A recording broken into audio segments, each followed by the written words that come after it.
Rừng lá xanh xanh cây phủ đường đi, thành phố sau lưng ôm mộng ước gì.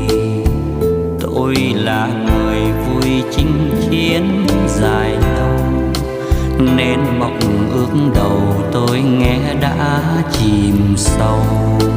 Từ mấy thu thanh cô nàng vừa ca, trọn kiếp yêu anh linh cô xa nhà.